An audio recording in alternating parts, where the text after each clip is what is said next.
यस्तो चर्को घाममा कता हो रामलखन दाई? अब खेतमा हिँडेको नि, कता हुन्? यस्तो गर्मी छ, यसो बिहान बेलुकाको समय मिलाएर काम गर्नु नि। अब काम नगरेर तिमीहरूले खान दिन्छौ र? सबै आफै जान्ने हुन्छ, अरूले काम गरेर खाएको त देखिसहन्न।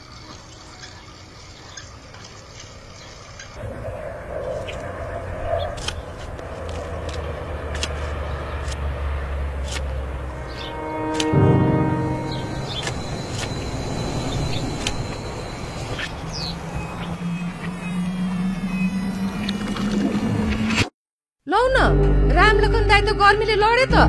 लौ न, के भो सबैजना आउनुस् न, लौ न। ए ल, के भयो एकछिन जाउँ त्यहाँ।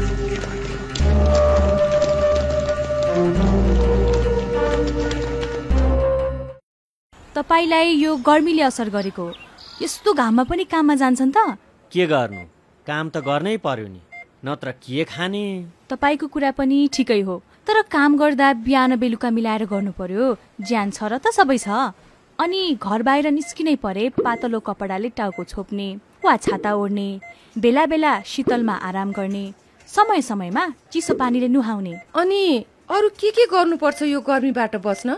कागती पानी, नरिवल पानी र फलफुलको रस प्रशस्त पिउने र धेरै पसिना आएमा जीवनजल पनि पिउनु पर्छ।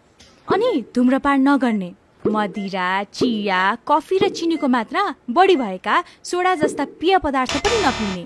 हुन्छ हजुर, अबदेखि ख्याल गर्छु।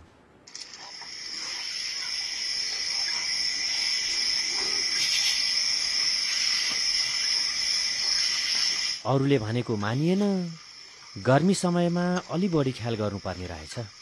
ज्यान छ र त सबै छ।